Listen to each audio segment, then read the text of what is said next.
Halo, apa kabar Anda semua? Assalamualaikum warahmatullahi wabarakatuh. Semoga selalu dalam keadaan sehat walafiat dan tetap semangat. Kembali berjumpa dalam program membaca berita di balik berita. Off the record bersama saya, Hers bin Arif. Dan saya Agi Beta, senang sekali menjumpai Anda hari ini. Semoga kita dalam keadaan sehat dan bahagia. Yes, oke. Mbak Agi, kalau kita lihat dalam sehari ini, ya, sejak kemarin gitu sampai siang ini, saya kira eh, paparan ya, bukan debat lah ya. Kalau yang kemarin yang dilaksanakan di Universitas Gajah Mada itu ya, yang Mhm.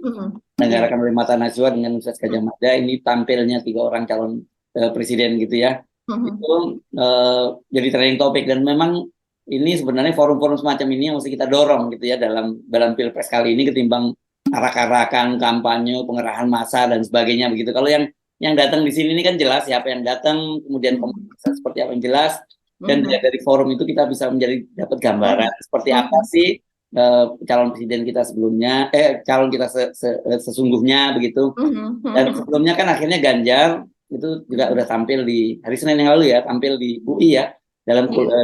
dalam kuliah kebangsaan setelah sebelumnya Anies Baswedan. Kita tinggal tunggu Pak Prabowo gitu ya. Nah ini kalau kita sekarang kita coba, mari kita lihat bagaimana respon dari para netizen terhadap acara kemarin ya.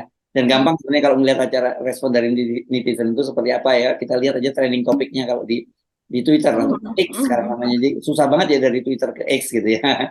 Oke. Mhm.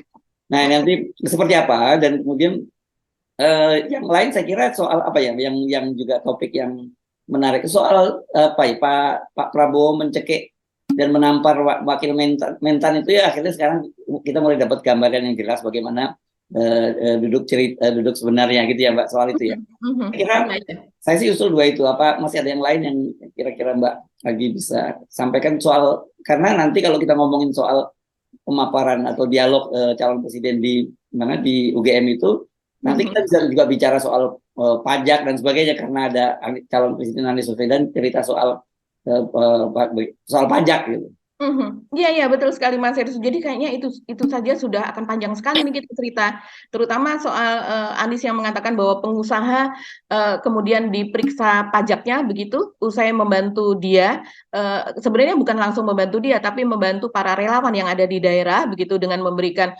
bantuan biaya. Biasanya kalau relawan itu kan turun ke bawah gitu, memerlukan transportasi. Biasanya ada bantuan-bantuan yang berupa langsung ya, misalnya meminjamkan mobil apa dan sebagainya begitu, meminjamkan fasilitas berupa tempat atau menyewakan apa dan sebagainya. Kalau saya lihat sih pengusaha-pengusaha seringkali yang bersimpati itu seperti itu. Misalnya pengusaha bis kemudian memberikan bantuan bisnya atau kendaraannya apa dan sebagainya. Nah, ini kalau menurut Anies bantuan kepada para relawan yang di bawah pengusaha-pengusaha itu kemudian mendapatkan ganjalan lah begitu, yang menyebabkan dia kemudian berpikir ulang untuk membantu Anies, yaitu antara lain dengan diperiksa pajaknya apa dan sebagainya gitu. Dan alasannya sih katanya random gitu ya, tapi katanya misalnya ada 10 pengusaha ya 10-10-nya kemudian diperiksa pajaknya. Jadi apa? Enggak, kalau kayak gitu pasti bukan bukan hal yang tidak disengaja dong gitu ya. Kalau Ya. 10 orang semuanya kok kena gitu, dan kasusnya karena dia membantu Anies gitu. Jadi ya patut dicurigai, walaupun kemudian dengan serta-merta langsung dibantah oleh juru bicara Kementerian Keuangan Justinus Prastowo gitu ya. Iya, iya, betul sekali Mas Hersuk. Kayaknya itu saja kita kita bicarakan ini sudah banyak nih. Karena memang trending topik sampai dengan siang ini saya lihat dari semalam sejak acara Najwa Shihab dengan UGM itu, yaitu pemaparan para tiga capres begitu, itu sudah mulai ramai Mas Hersu di X ya terutama, atau di Twitter begitu, dan kemudian terus-terus menjadi trending topik sampai tadi pagi saya lihat mungkin sekitar jam 8 begitu, itu masih ada blunder gitu ya, trendingnya adalah blunder, terus kemudian yang berikutnya adalah Ganjar paling solutif. Hmm. Nah, untuk blunder ini mengarah kepada apa yang dilakukan Ganjar di UI maupun di UGM kemarin. Nah, Hmm. sementara kalau Ganjar paling solutif ini adalah, kalau saya lihat kebanyakan yang mencuit adalah buzzer dari Ganjar. Apa cuitan Ini mereka oh isinya sudah itu? disiapkan hashtagnya gitu ya. Iya, hashtag untuk Ganjar paling solutif, tagging semacam itu sulit Mas Irsu kalau untuk 3 keyword begitu ya. Kalau tidak betul-betul dikonsolidasi, dipersiapkan, Hmm. karena kita misalnya untuk 2 kata saja begitu, itu apa ya, untuk sama satu sama yang lain untuk mencuitkan tiga itu, menyertakan sebagai taggingnya mereka, itu sudah kalau kita tidak paham itu sulit untuk dilakukan. Apalagi ini dengan kata tiga itu tadi, Ganjar paling solutif. Kalau seandainya kita cuma menulis apa, tidak akan nyangkut di situ begitu. Dan ini jumlahnya sampai dengan siang itu udah puluhan ribu. Gitu. Oke, kalau blunder nih apa ceritanya ya, Mbak Agi ya? Kalau blunder ini antara lain mungkin Mas Hersu juga sudah tahu ya. Jadi perkataan-perkataan Ganjar yang Oh, blunder oke. itu. Mungkin ada bagusnya kalau ada ini di Twitter juga susah cuma ngomong X nih susah banget ya. Di Twitter itu ada yang mengkompilasi ya dua peristiwa itu ya di UI dan di UGM gitu yang kemudian disebut sebagai blunder gitu ya. Iya, iya, betul sekali. Jadi kalau seandainya di apa ya namanya di Twitter gitu ya, itu sudah ada kompilasinya. Kita bisa melihat ini di Yes. sini. Nah, jadi ceritanya adalah Ganjar itu ketika Kita di. coba kita ini kan ya videonya dulu ya kita lihat dulu ya Oh Mbak iya, Agi. boleh. Mhm. Teman-teman yang hadir di sini yang dalam satu minggu ini membeli gas melon, angkat tangan. Dalam satu minggu terakhir. Boleh angkat tangan? Yang di atas juga? Oke, ada ya? Nggak usah malu. Oh ada. Membeli gas melon ya Mbak ya? Iya, ada. Tersedia. Gampang. Anda orang miskin? Alhamdulillah hanya satu yang angkat tangan di sini. Saya mau ngasih cerita saja konkret, maaf, jangan tersinggung, ini hanya untuk candaan saya. Baik, Mbak, ya 10 terbesar lulusan terbaik itu jadi dosen.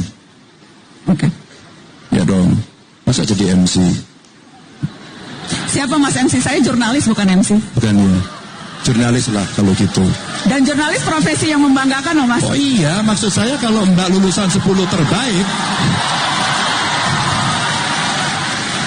kalau kemudian lulusan terbaik kan sebuah harapan bahwa dia kembali ke kampus dan kemudian mengajarkan ilmunya.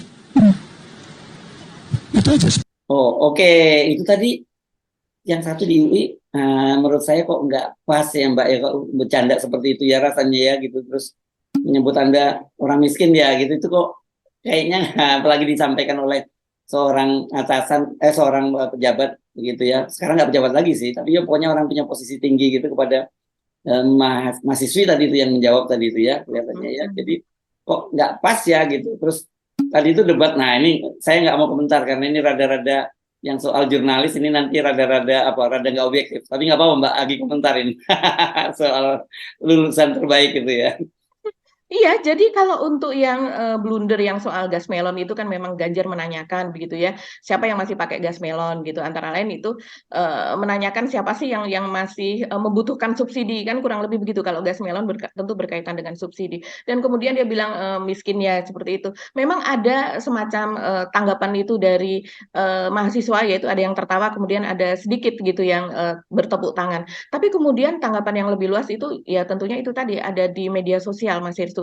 Mereka sangat-sangat menyayangkan begitu. Kita bayangkan perkataan yang sama, apakah mungkin dilakukan oleh seorang Prabowo? Perkataan yang sama, apakah mungkin dilakukan oleh seorang Anies Baswedan? Rasanya tidak mungkin gitu. Karena ini kalau mungkin kalau seandainya ini di kalangan sendiri begitu, kita bukan berupa situasi di mana kita menjadi public speaker yang kemudian bahkan ditonton oleh jutaan karena itu kan langsung live begitu Mas Hersu ya dan kemudian direlay oleh banyak kanal begitu itu kalau seandainya ada di ruang tertutup rasanya biasa-biasa saja karena itu semacam dark jokes begitu ya seperti misalnya kayak body shaming tapi yang dilakukan kepada teman yang sudah sangat dekat sehingga dia tidak perlu tersinggung seperti misalnya jangan kayak orang miskin dong kayak gitu kita kan biasa ngomong kayak begitu ya tapi antara saya dengan Mas Hersu saja tapi begitu saya sudah berada di tengah orang yang saya banyak tidak kenal di situ atau bukan sahabat-sahabat dalam inner circle saya tidak mungkin mengatakan hal demikian bilang ngapain sih kamu apa namanya sisa makanan dari temen kamu habisin kayak gitu jangan kayak orang miskin dong misalnya beli lagi itu tidak mungkin kita katakan gitu secara nalar saja common sense kita mengatakan demikian jadi apa yang dilakukan oleh Ganjar ini saya rasa mungkin itu adalah semacam dark jokes gitu Mas Yersu yang Ya sekarang maksudnya mau bercanda dia maksudnya gitu ya. nah, maksudnya bercanda tapi tidak pas. Nah, ini kan memerlukan kecerdasan intelektual kan. Jadi Oke kita bisa melihat kecerdasan intelektual dan etikanya begitu. ya oke. Kalau yang di UGM itu kemudian kau bawa-bawa urusan terbaik ini konteksnya apa? Konteks anu ya. karena dia sedang campaign kelihatannya menaikkan gaji guru gitu ya. Iya ya, dia kan belakangan ini salah satu gagasan atau ide dari Ganjar itu adalah untuk memberikan gaji yang bisa membuat guru itu sejahtera sehingga tidak perlu memikirkan hal lain begitu, Ya, dan kemudian dia berkonsentrasi. Salah satunya adalah kalau di sini dalam konteks dengan Najwa, mungkin karena yang dihadapi adalah Najwa lulusan universitas sehingga dia mengatakan bahwa coba saja 10 orang terbaik dari lulusan universitas kurang lebih begitu ya, itu menjadi dosen begitu. Terus kemudian kalau kalau Sih. si Najwa menjawab begitu kan, jadi kurang lebih Ganjar mengatakan gini, 10 besar lulusan terbaik itu jadi dosen. Iya dong, masa jadi MC? Iya, Katanya. iya, iya, iya, iya. Dan kemudian Najwa menjawab, siapa Mas MC? Saya jurnalis, bukan MC. Kemudian Ganjar seperti agak ini begitu ya, dan dia mengatakan bukan jurnalis lah kalau begitu, dia bilang. Dan jurnalis profesi membanggakan loh Mas, dia bilang begitu. Ya ini dikatakan Ini juga bercanda ya, maunya dia ngejok ke Najwa gitu ya maksudnya ya.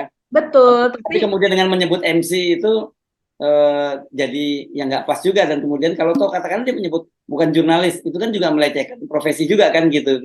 betul, dan dia tidak belajar dari apa yang pernah dilakukan oleh Ibu Mega. Ibu Mega kan pernah juga, Mas, pada sebuah kesempatan dia mengatakan bahwa iya saya kasih tahu maksudnya anak-anak saya supaya menjadi lebih baik apa dan sebagainya, cucu saya. Masa mau apalah semacam, saya kurang ingat begitu tepatnya dikatakan, tapi masa mantu seorang tukang bakso, dan ketika Oh itu iya, iya, iya, iya. rame kan ya Mas. Walaupun itu tukang bakso begitu. Terus kemudian orang rame, saya tukang bakso dan saya bisa membiayai karyawan saya jumlahnya sekian puluh, saya punya cabang sekian-sekian, saya juga lulus universitas gitu, jangan merendahkan tukang bakso dan sebagainya. Ganjar tidak belajar itu. Ini sebagai MC dia katakan, apakah pekerjaan MC itu pekerjaan yang mudah? MC katakanlah misalnya seperti Tantowi Yahya, itu dulunya awalnya dari seorang MC di acara-acara, kemudian dia berhasil naik-naik, sekarang menjadi anggota legislatif, kemudian menjadi duta besar. Banyak sekali MC adalah pekerjaan yang membutuhkan empati, gerak cepat, pikiran fokus, tapi juga cepat bagaimana membangun sebuah percakapan gitu. Dia berdiri sendiri di depan atau kadang berdua, dan kemudian dihadapi bisa ratusan sampai ribuan. Dan kemudian ini juga semacam pelecehan juga dianggapnya ya terhadap profesi MC, seperti merendahkan. Dia tidak sadar itu Mas Esu ya, itu soal kecerdasan intelektualitas. Dan kalau kita ingat lagi kemarin yang namanya artis-artis dibawa oleh Pak Jokowi itu untuk menjajal LRT maupun kereta cepat Cina, semua artis di situ adalah mostly itu MC. Mereka, iya kan, kalau kita ingat bahwa mereka pemain film juga, mereka adalah juga pemain sinetron, mereka juga influencer di Instagram dan sebagainya. Mereka pernah menjajal profesi sebagai MC dan mereka terkenal karena itu. Ya, Gitu. ya.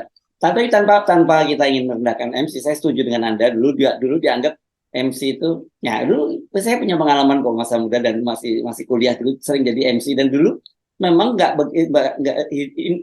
profesi ini diperlukan tapi belum begitu dihargai di masa saya dulu ya, dianggap ya pokoknya untuk senang-senang aja, untuk hobi saja gitu. Tapi kemudian saya terkejut ketika dalam perkembangan waktu, MC ini jadi profesi yang membanggakan dan secara finansial juga mendatangkan penghasilan yang cukup bagus gitu kan yang terjadi gitu ya. Tapi maksudnya tanpa merendahkan itu kan, kemudian terkesan Ganjar tidak bisa membedakan seorang jurnalis yang sedang menjalankan profesi sebagai moderator dalam sebuah dialog dengan seorang MC, kan kesannya begitu kan jadinya ya. Iya, dan bahkan waktu kita kuliah saja, kalau kita menjadi MC atau seorang moderator, kita didaulat ya pada sebuah seminar atau diskusi di mana juga hadir para dosen kita, di mana di situ ada para dokter, kemudian profesor dan sebagainya. Itu rasanya kita berada di level yang sangat tinggi di antara mahasiswa yang lain gitu. Itu MC tidak mungkin dipilih yang nilainya pas-pasan loh Mas Hersu begitu. Iya, yang dia bilang hanya sebagai MC. Saya rasa apakah Ganjar juga pernah menjadi MC pada waktu dipilih menjadi MC ya ketika dia masih kuliah begitu. Jadi ini memang patutlah ditanggapi kalau ini sebagai semacam blunder dari Ganjar. Jadi memasukkan jok-jok begitu yang mungkin dianggap sebagai dark joke. Dark joke ini memang populer Mas Hersu di kalangan Gen Z milenial begitu ya. Sejak adanya profesi yang komika begitu kan, di situ memasukkan dark joke dan sebagainya. Tapi dark joke ini kan kadang bisa diterima dan kadang tidak, apalagi dengan budaya adat ketimuran kita. Dark joke ini kadang-kadang masih bisa disalahartikan, apalagi kemudian banyak juga yang menggunakan dark joke ini untuk menaikkan popularitas. Jadi istilahnya sudah di pinggir jurang banget. Jadi masuk ke wilayah rasis, masuk ke wilayah body shaming dan sebagainya gitu. Ya, oke. Oh ini ya yang kemudian orang sebut blundernya Ganjar di situ ya. Jadi oke. Tetapi di luar itu saya kira kalau perbincangan kemarin yang kan tampil 3 orang ya. Kalau Ganjar kelihatannya lebih disorot pada soal itu. Tapi kalau Anies kan yang kita bahas tadi soal pengusaha-pengusaha yang takut membantu dia gitu, dan kampanye. Sementara Pak Prabowo itu soal dicekik itu. Nah, kita sekalian aja masukin di situ ya, sekalian soal dicekik dan juga soal Anies itu Mbak Agi. Iya ya, jadi menambahi sedikit lagi ya tadi tentang Ganjar yang blunder. Jadi tadi kan Mas Yesus menanyakan dia soal apakah 10 lulusan terbaik menjadi dosen itu memang dia kan saat ini salah satu ide atau gagasan yang mengemuka adalah memberikan gaji tinggi untuk guru, bahkan untuk Setuju itu, setuju. Iya, itu setuju sebetulnya gitu, karena di luar negeri pun seperti di Finland gitu, di Finlandia, seperti di Jepang begitu kan, kalau kita Jauh-jauh Mbak ke Malaysia juga gaji profesor tuh jauh iya, lebih gaji profesor udah tinggi ya. Malaysia, di Australia juga demikian gitu. Tapi perbedaan kalau di Jepang dan di Finland itu kan memang jauh sekali dengan gaji di sini gitu. Dan kemudian Ganjar mengusulkan kalau seandainya gaji guru itu, gaji yang pertama untuk guru itu saja sudah 10 juta, pasti dia akan bersemangat dan kemudian dia tidak akan menyambi gitulah istilahnya, akan fokus ke situ. Apalagi nanti terus kemudian seiring bertahap dengan pengalamannya, jam kerja dan sebagainya, maka akan menjadi 20 juta dan kemudian menjadi 30 juta. Jadi mengusulkan gaji guru bisa 30 juta dan kalau dosen itu bisa lebih. Nah, ini saya rasa sih dalam rangka karena memang Anies mendapatkan banyak simpati dari guru karena dia seorang guru dan juga seorang dosen, keluarganya juga berlatar belakang guru dan dosen gitu ya Mas Hersu. Dan kemudian tapi memang banyak, kalau saya lihat itu guru itu banyak juga yang mengatakan bahwa sekali-sekali guru dong jadi presiden seperti itu begitu. Jadi jadi kan apa namanya, konstituen atau pemilih dari Anies begitulah ya, ingin menggrab bagian dari itu. Tapi banyak juga dari netizen itu yang kemudian aduh jar gitu. Yang di Jawa Tengah aja menaikkan UMP setengah mati, UMP bisa salah satu paling rendah di Indonesia, gimana mau naikkan gaji guru begitu. Sebagai gubernur dia bisa seperti Anies misalnya dengan menaikkan UMP walaupun dia pasang badan ya, kemudian dia diperkarakan, masuk ke sidang pengadilan begitu dan sebagainya. Dan akhirnya dia kalah di tingkat selanjutnya di pengadilan gitu, di tata usaha negara, tapi toh dia berani pasang badan gitu. Sementara kalau Ganjar ya sudah menyerah begitu saja kepada para pengusaha besar yang menginginkan upah murah di Jawa Tengah, dan upah murah itu menandakan bahwa pemimpin daerah tersebut, provinsi tersebut memang tidak fight untuk menaikkan standar gaji dari upah minimum provinsi atau kabupaten atau apa dan sebagainya itu. Jadi ini ya yang disayangkan dari apa yang dilakukan Ganjar. Kalau seandainya dia memang memiliki ide itu, harusnya ada jejak dia bahwa dia pernah memperjuangkan soal gaji tersebut gitu Mas Hersul. Oke. Nah, kalau soal Anies ya, kita mau ngomongin yang dicekik dulu atau yang soal Anies dulu? Soal Anies dulu lah, yang cekik belakangan ya. Kita gabung sekalian aja ya. Ya, karena nanti kalau cekik kita akan kaitkan juga dengan persaingan pencapresan juga itu ya Mbak ya. Saya kira.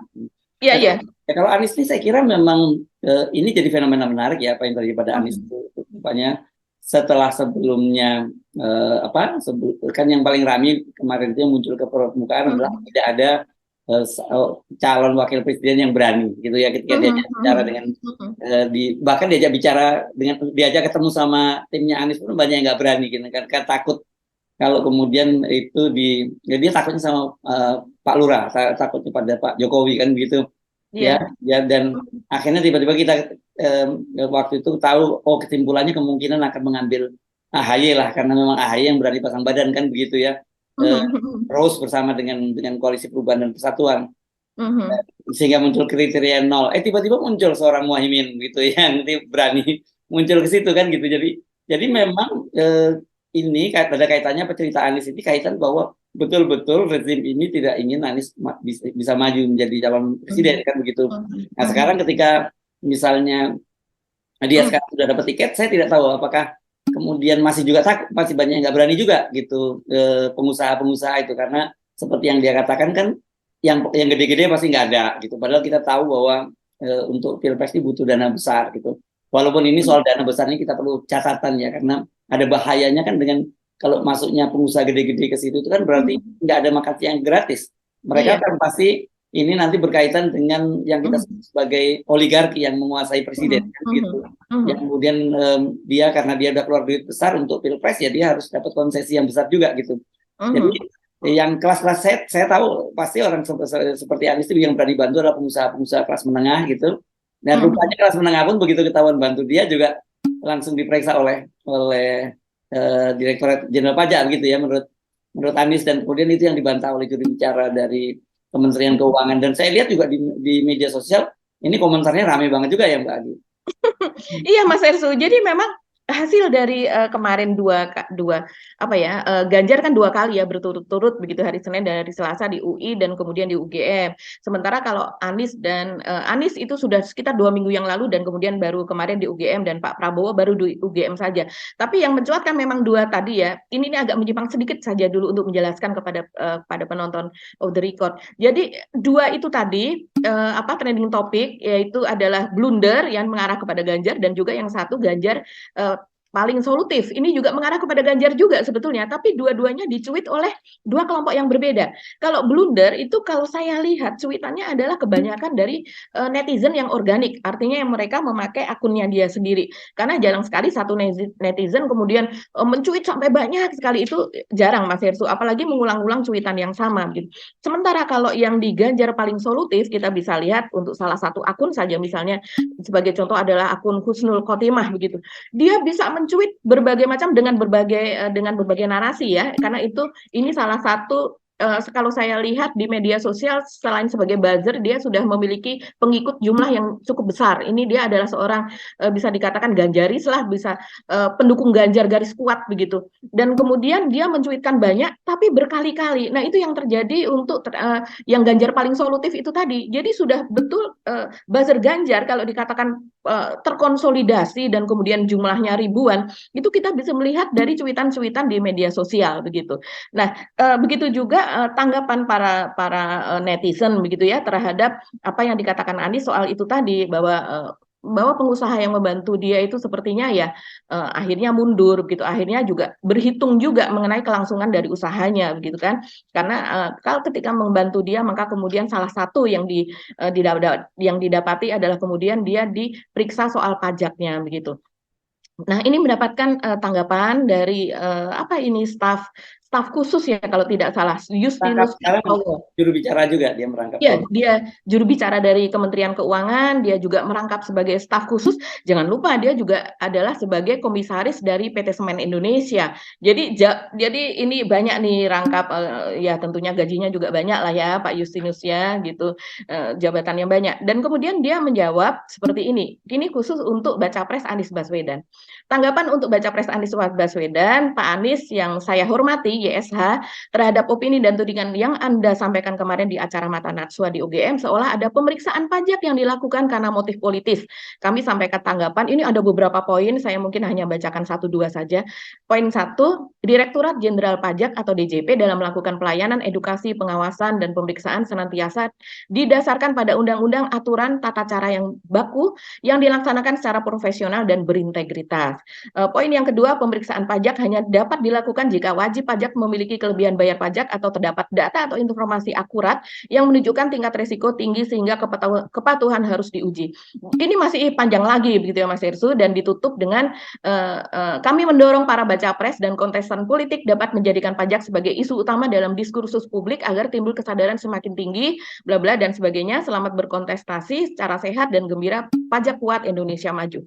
Ini yang dia katakan, dan ini mendapatkan tanggapan banyak sekali dari netizen ini Mas Hersu. Dan antara lain misalnya ya, antara lain yang dia katakan adalah, oh ini tanggapannya ada, tapi kebanyakan tanggapannya karena memang saya berikan sedikit background ya. Pak Justinus Prastowo ini sebelum dia diangkat menjadi jubir atau diangkat menjadi staf khusus dari Kementerian Keuangan, dia sebelumnya ini memang seorang yang sangat aktif di media sosial.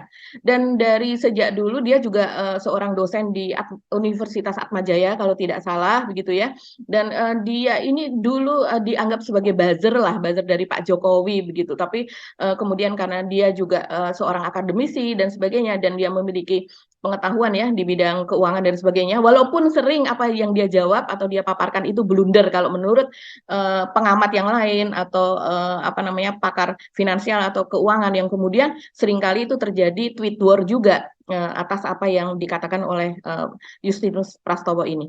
Kemudian di sini ada juga Mas Hersu yang menanggapi ini, yang kemudian menjadi lumayan ditanggapi banyak begitu ya.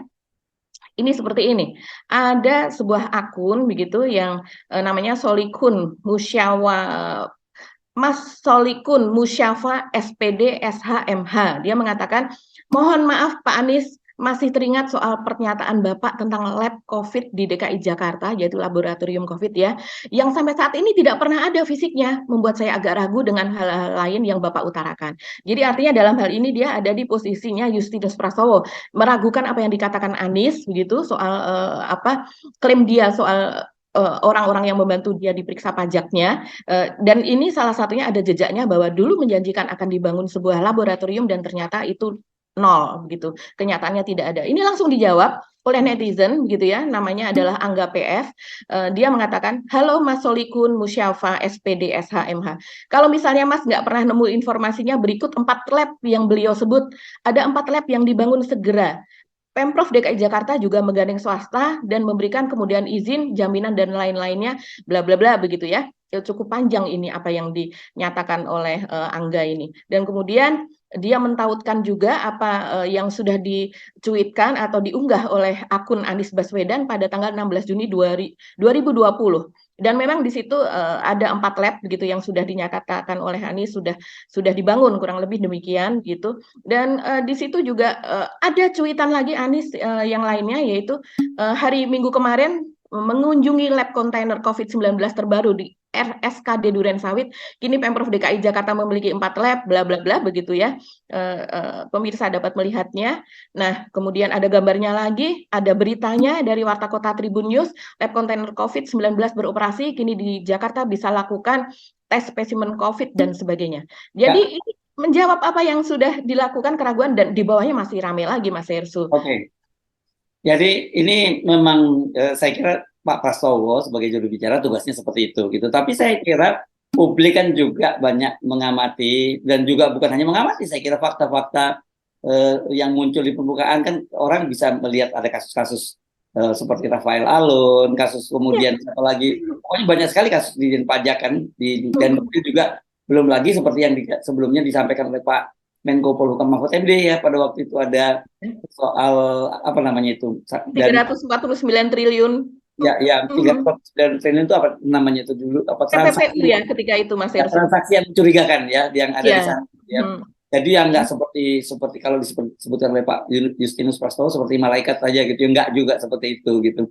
Kita tahulah yang seperti itu ada gitu, tapi kita juga memahami kenapa Pak Justinus harus menjawab seperti itu, karena satu tentu dia harus tetap menjaga kepercayaan publik agar orang tetap membayar pajak dengan benar kan, karena tanpa itu ya negara menjadi berat gitu. Tapi bahwa ada hal-hal yang seperti dikatakan oleh Pak Anies nggak bisa kita deny, memang ada realitas semacam itu, ada menggunakan instrumen negara untuk menekan para lawan-lawan politiknya, bisa instrumen hukum, instrumen pajak dan sebagainya. Saya kira itu realitas yang sama-sama kita pahami lah ya Mbak Agi ya. Iya, antara lain ini juga dicuit Mas Hersu oleh Islah Bahrawi Official. Ya ini adalah semacam penasehat atau staf ahli dari Kapolri begitu. Dia mengakunya demikian. Apakah masih atau tidak begitu? Tapi yang jelas ini akun yang sangat aktif begitu.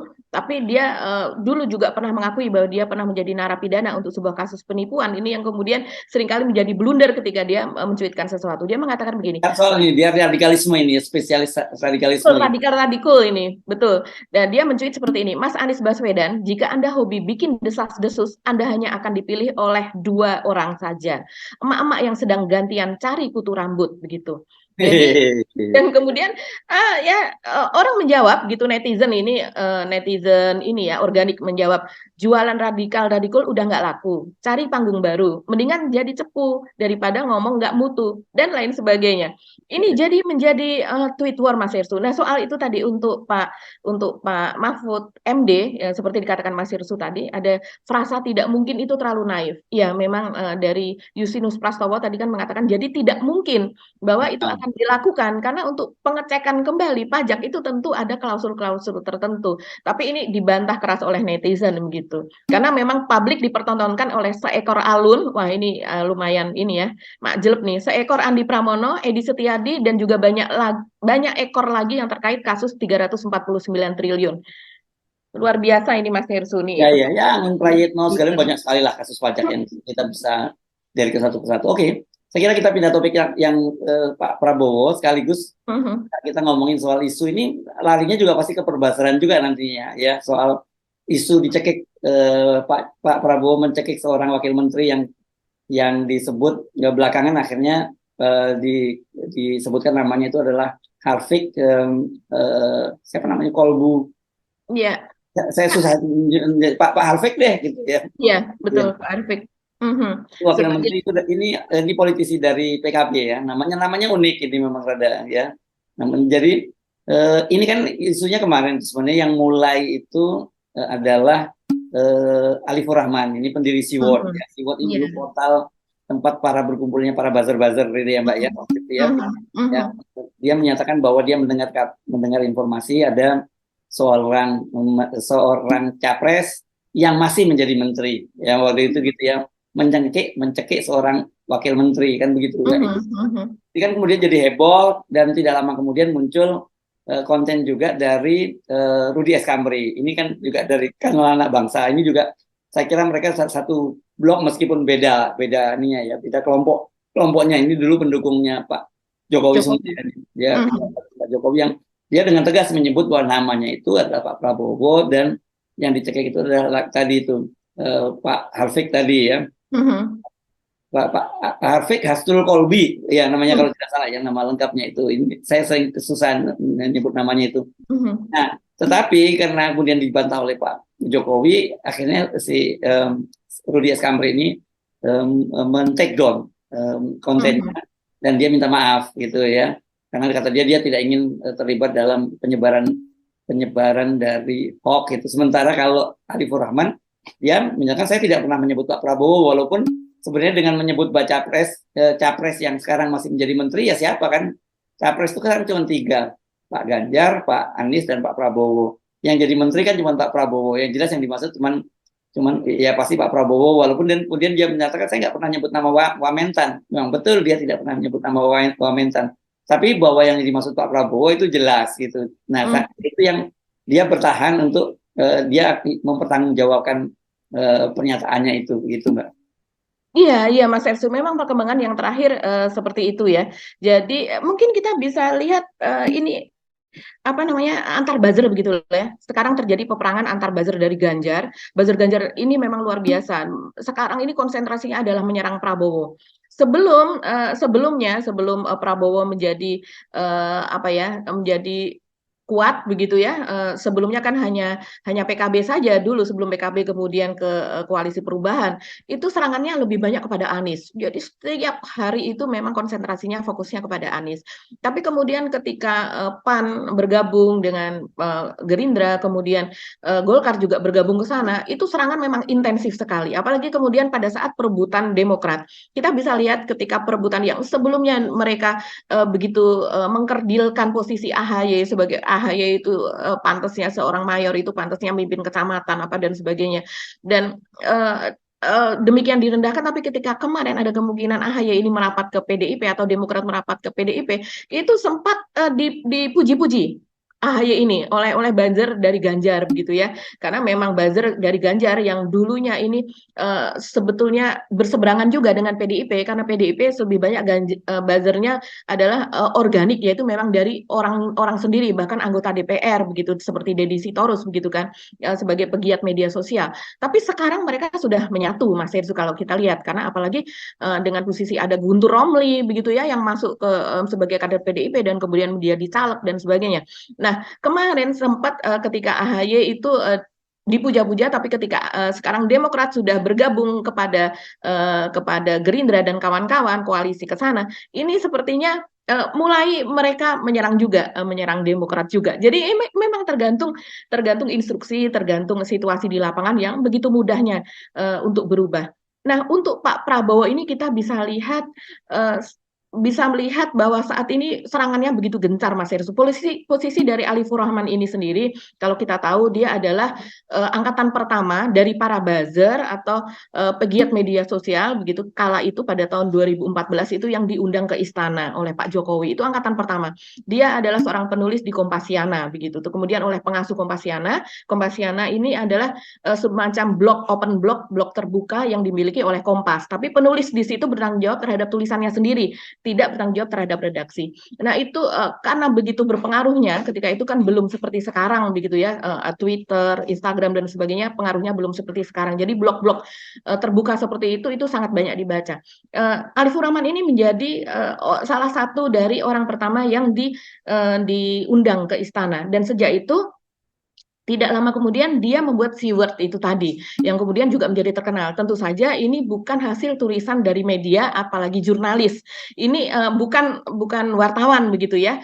Ini adalah siapa saja bisa menulis di situ, bahkan dengan data-data yang hoax sekalipun, yang misalnya baru sehari di-upload dan kemudian ternyata datanya hoax gitu, kemudian di take down itu dengan sangat mudahnya, tanpa ada seperti misalnya kalau kita sebagai media itu kan ada konfirmasi, kemudian ada hak jawab apa dan sebagainya. Kalau itu berlakunya tidak seperti itu begitu. Jadi liar lah yang ada di situ. Nah, Alifur Rahman sekarang memiliki kanal sendiri, dan itu juga salah satu influencer saya rasa yang begitu apa yang dikatakan itu banyak. Jadi sudah ada komunitas sendiri lah, karena sudah terbangun dari sejak tahun 2014 itu tadi. Nah, ini yang mencuitkan pertama soal penamparan dan pencekikan Pak Prabowo itu tadi. Kemudian ini diamplifikasi begitu salah satunya oleh Rudy S. Kamri. Rudy S. Kamri mungkin kalau kita melihat posisinya di antara para influencer itu agak di atasnya Alifur Rahman begitu, Mas Hersu. Mungkin dari segi akademisnya, pendidikannya begitu ya. Kalau kita lihat mereka sedang berkumpul dulu ketika Ade Armando dan juga Abu Janda begitu ya, Pepandi Arya ketika masih bergabung bersatu dengan Denny Siregar apa dan sebagainya. Ini saya lihat bahwa Rudy S. Kamri ini salah satu yang kemudian menjadi speakernya di depan begitu ya. Jadi semacam mereka mendengarkan apa yang dikatakan.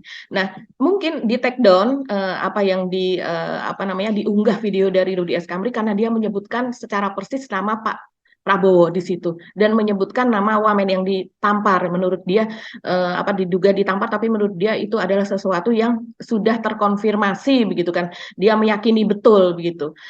Sementara kalau Alifur Rahman memang tidak menyebutkan, tapi tidak menyebutkan itu kita sudah tahu siapa yang disebutkan itu. Dan kemudian kalau kita lihat perkembangan terakhir itu ada laporan ke Barreskrim, Mas Hersu, itu oleh relawan Indonesia Bersatu kalau tidak salah ya, saya lupa nama ketua umumnya, tapi ini adalah pendukung Pak Jokowi. Kalau saya lihat dari sejak tahun-tahun sebelumnya begitu ya, ini adalah Lisman Hasibuan ini namanya ya.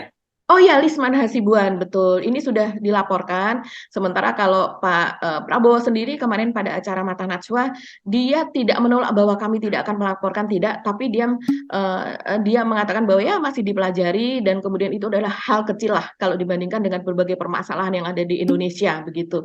Tapi kayaknya nggak terlalu kecil, Mbak, karena Prabowo Mania 08 yang dipimpin oleh Emmanuel ya, Emmanuel Ebenezer kemarin sengaja nonton bareng itu konten itu, dan kemudian dia menyimpulkan bahwa ini sudah hoax dan fitnah, dan mereka akan mengambil langkah hukum gitu kalau nggak salah. Kita tunggu mungkin sekarang hari-hari ini mungkin sudah dilaporkan oleh dia juga ke Barreskrim. Tapi lagi-lagi ini kan kasusnya sama dengan Bung Rocky. Apakah ini bisa masuk?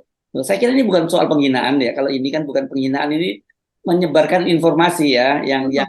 kalau memang itu nanti hoax ya itu menyebarkan informasi bohong. Itu saya kira beda. Kalau kasusnya Bung Rocky kan dianggap itu delik aduan karena Mhm. dianggap itu menghina Pak Jokowi kan begitu. Mhm. Kalau ini bukan penghinaan, kalau ini menyebarkan sebuah informasi ya Hoax. Mhm. hoax gitu. Jadi Mhm. saya kira ini mungkin bentuknya memang bukan delik aduan jadinya seperti itu. Dan kalau seperti Anda sebut tadi mau disebut produk jurnalistik kan mereka sebenarnya juga bukan bukan bukan wartawan kan gitu ya. Mhm. Jadi Mhm.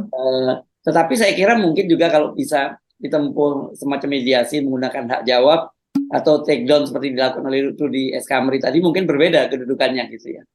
Iya, tapi kalau saya melihat ini sebarannya, masifnya Mas Hersu, ini sudah hampir sama seperti kasus Ratna Sarumpait pada tahun 2019 ya. Ya, ya. Cuman bedanya kalau Ratna Sarumpait kan dia menyebar hoax sendiri. Dia Sendiri ya yang tentang menyebar dirinya hoax. sendiri ya. Ya. Iya, dan kemudian dampaknya sangat besar kepada Pak Prabowo. Padahal Ratna Sarumpait ini tidak masuk ke dalam BPN, Badan Pemenangan Nasionalnya Prabowo. Juga dia bahkan belum pernah bertemu dengan Prabowo sebelumnya. Dia berusaha ingin bertemu, tapi kan tidak pernah begitu. Tapi dia memang membentuk semacam komunitas gitu kayak relawan yaitu yang kemudian membela 02 ketika itu begitu Hmm. sehingga kemudian Prabowo diminta dan kemudian didesak untuk melakukan jumpa pers mempertanyakan apakah itu benar. Kalau seandainya benar apa pemukulan terhadap Ratna Sarumpait maka harusnya ditindaklanjuti. Itu saja sudah menjadi sesuatu yang sangat besar dan Prabowo ketika saat itu ya dituduh sebagai penyebar hoax begitu kan dan dilaporkan. Nah, apalagi sekarang kalau kita mungkin bisa mengingat ke belakang ketika kita menjadi jurnalis di Istana Mas Hersu. Mas Hersu kan juga jurnalis Istana begitu ya. Kalau saya masih ingat-ingat ya. Terbaru itu tapi cerita Orde Baru Mbak. Udah lama Betul. banget. Iya, tapi memang sudah lama gitu ya ketika pengalaman saya misalnya ketika Pak Harto menjadi presiden, kemudian sesudahnya adalah Gus Dur menjadi presiden gitu ya, Megawati menjadi presiden. Itu ketika akan dilakukan sidang kabinet, walaupun itu sidang kabinet rapat terbatas, apapun itu, kita selalu mendapatkan jadwal. Biasanya sehari sebelumnya kita sudah mendapat, atau pagi-pagi kita menelpon gitu ke Sekretariat Negara, ke Humas di sana. Dan kemudian biasanya kita sebagai jurnalis yang ingin mendapatkan berita, itu bertemunya dengan para menteri ini sebelum sidang itu diadakan. Ingat ya Mas Ersu, biasanya kalau saya jam 5:30 pagi saya sudah ambil peralatan dari kantor, kamera apa dan sebagainya dan kemudian berangkat dan sampai di sana pada ratas itu kan sekitar jam 9. Sehingga sekitar jam 7:30 begitu saya sudah sampai di sana dan bertemu dengan menteri yang pertama kali datang siapa itu kita menyaksikan dari awal dan bahkan kita bisa mojok gitu ngobrol mendapatkan insight story dari mereka dan kemudian juga kita bisa mewawancarai lebih banyak sehingga oleh-oleh ke redaksi dengan kita di satu tempat lokasi untuk liputan saja kita bisa memberikan itu misalnya 5 top story terus kemudian set story itu bisa sekitar 10 banyak sekali insight yang kita bisa ceritakan kepada redaksi di kantor mana yang akan dibuat menjadi berita begitu. Jadi saya rasa kalau seandainya memang ada penamparan seperti itu saksinya tidak hanya para staf yang ada di situ atau wakil menteri atau menteri yang ada di situ. Menteri biasanya ajudan itu membawakan buku, membawakan semacam apa ya laporan atau Dan hanya Aju dan staff-staff lain jurnal. kan gitu ya. Ada staff-staff lain yang bawa ya. Betul, ada staf-staf lain begitu. Terus kemudian wartawan juga pasti akan menyaksikan begitu Mas Hersu. Karena biasanya sebelum presiden datang wakil presiden dulu yang datang. Itu kita sudah mulai mundur. Biasanya kita keluar dari ruangan. Kalau dulu di Binagraha begitu ya, kita keluar dan kemudian bahkan ketika presiden itu datang, kita masih bisa ada di dalam, terutama untuk kita televisi mendapatkan privilege lebih karena kita harus mengambil gambar ketika presiden itu datang bersalam-salaman terus kemudian semacam talking sedikit gitu ya supaya gambar kita lengkap gitu. Jadi kalau seandainya ada kejadian itu tentunya ini bocorannya tidak hanya ada di WA sekedar di WA tapi bocorannya itu sudah sampai kemana-mana. Kita tahu yang namanya wartawan sesuatu yang seperti itu sulit untuk tidak menceritakan dan mengambil makna dari itu semua. Jadi saya rasa kalau seandainya memang terjadi apa yang dikatakan oleh Alifur Rahman, dia mendapatkan informasi itu ada di WA Mas Hersu. Ini semacam jebakan Batman. Karena buzzer sering melakukan jebakan Batman juga. Ya kan, Hmm. jebakan Batman dengan dia membuat berita yang misalnya saya tidak tahu siapa yang membuat, tapi yang membuat banyak sekali. Seperti misalnya Anies kemarin yang waktu dia haji dan kemudian dia diundang oleh pemerintah Arab Saudi, tapi terus kemudian dibuat begitu kan, dibuat seolah-olah tidak diundang apa dengan narasi yang macam-macam, dan itu diamplifikasi sebagai jebakan Batman kan itu amplifikasi oleh buzzer itu sendiri maupun oleh para pendukung Anies yang kemudian galau mempertanyakan apa dan sebagainya.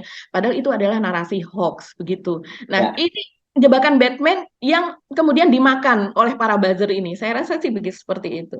Oke, kita tunggu saja bagaimana kasus selanjutnya. Ya, saya sejak awal sudah mengingatkan kan kepada para viewer untuk setiap kali ada mendapatkan berita-berita yang sebut apa too good to be true tadi itu, gitu. Karena itu memang berita besar kalau betul terjadi kan gitu. Tapi kayaknya kok too good to be true gitu. Kita mesti hati-hati melakukan proses verifikasi dan jangan kemudian langsung menyebarkan ke sana sini, apalagi membuat konten itu lebih berbahaya lagi.